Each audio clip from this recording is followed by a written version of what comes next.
বন্ধুরা, দারুণ একটি ঘুগনি রেসিপি আমি আপনাদের সাথে শেয়ার করলাম। সম্পূর্ণ ভিডিওটা দেখার অনুরোধ রইল। নিয়েছি মটর আর নিচ্ছি ছোট আলু। মটরটাকে 3-4 ঘন্টা ভিজিয়ে রেখেছিলাম। এবার আলু আর মটরটাকে একসাথে আমি প্রেসারে সেদ্ধ করে নেওয়ার জন্য নিয়ে নিচ্ছি। আলু আর মটরটাকে দিয়ে পরিমাণ মতো জল দিয়ে 2খানা সিটি দিয়ে নিতে হবে। তারপরে 5 মিনিট পরে ঢাকনাটা খুলে নিতে হবে, তাহলে মটরটা খুব ভালোভাবে সেদ্ধ হয়ে যাবে। দেখুন, এভাবে করে নিতে হবে। দেখুন, সিটি দিয়ে নিয়েছি। 5 মিনিট পর ঢাকনাটা খুলে আপনাদের দেখিয়ে দিচ্ছি মটরটা কতটা সেদ্ধ হয়েছে। দেখুন কত সুন্দর গোটা রয়েছে, কিন্তু সেদ্ধ হয়ে গেছে। এরপরে আমি একটা মশলা করে নেব। তার জন্য আমি কড়াইয়ে তেজপাতা, শুকনো লঙ্কা, গোটা ধনে, গোটা জিরে 1 চামচ দিয়ে শুকনো খোলায় ভালোভাবে ভেজে নেব। সুন্দর একটা গন্ধ বেরোবে, তাহলে বুঝবেন মশলাটা ভাজা হয়ে গেছে। এবার নামিয়ে এটাকে ঠান্ডা করার জন্য রেখে দিলাম। এরপরে কড়াইয়ে সর্ষের তেল দিয়ে দেবো। দিয়ে এবার দিয়ে দিচ্ছি বড় সাইজের 2টো পেঁয়াজ কুচি ফোড়নে। পেঁয়াজটাকে হালকা ব্রাউন কালার আসা পর্যন্ত ভেজে নেব। পেঁয়াজটা ভাজা হতে থাকুক। যে মশলাটা আমি ভেজে নিয়েছিলাম সেটা আমি এবার মিক্সিতে গুঁড়ো করে নেওয়ার জন্য নিয়ে নিচ্ছি। খুবই টেস্টি রেসিপিটা, অবশ্যই ট্রাই করুন। মশলাটা বেটে নেওয়ার পরে একটা পেস্ট বানিয়ে নিচ্ছি। কাঁচা লঙ্কা, রসুন, আদা সামান্য জল দিয়ে এটা পেস্ট করে নিলাম। এবার পেঁয়াজটা দেখি কতটা ভাজা হয়ে এসছে। এবারে আমি পেস্টটা দিয়ে দিচ্ছি মশলার।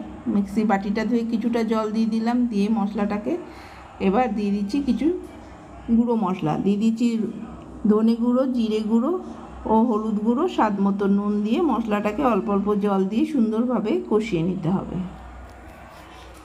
খুবই টেস্টি। এদিকে আমি একটা ছোট কাঁচা আমকে পেস্ট করে নিলাম।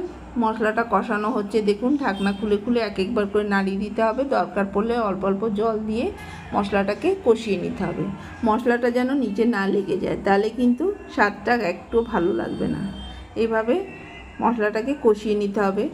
80% কষে আসার পরে সেদ্ধ করা আলুটাকে দিয়ে দিতে হবে। দিয়ে বাকি মশলাটা আরও একটু একটু জল দিয়ে কষিয়ে নিতে হবে। সম্পূর্ণ কষে নেওয়ার পরে অল্প অল্প জল দিয়ে দেখুন কষে নিচ্ছি। ঢেকে ঢেকে কষিয়ে নিচ্ছি। ভালোভাবে কষে যাওয়ার পরে যে আমের পেস্টটা আমি বানিয়েছিলাম সেটা 2 চামচ দিয়ে দিলাম। দিয়ে 2-3 মিনিট নাড়াচাড়া করে নিচ্ছি। নাড়াচাড়া করে এবার আমি সেদ্ধ করা মটরটা দিয়ে দিলাম। দিয়ে ভালো করে নাড়াচাড়া করে নেব। সমস্ত মশলার সাথে মিশিয়ে নিতে হবে মটরটাকে। নেওয়ার পরে 2 মিনিটের জন্য ঢেকে দিলাম। 2 মিনিট পর ঢাকনা খুলে পরিমাণ মতো জল দিয়ে দিতে হবে।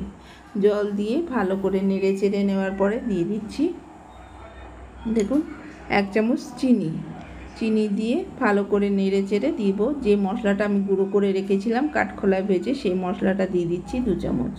ভালো করে ফুটিয়ে নিলে রেডি হয়ে যাবে অসাধারণ একটা ঘুগনি। সত্যি খুবই টেস্টি। ভালো লাগলে লাইক, শেয়ার, কমেন্ট করতে ভুলবেন না। যারা ফেসবুক থেকে দেখছেন অবশ্যই ফলো করবেন। যারা ইউটিউব থেকে দেখছেন অবশ্যই চ্যানেলটাকে সাবস্ক্রাইব করে সাথে থাকেন। লুচি, রুটি, পরোটার সাথে খেয়ে দেখুন।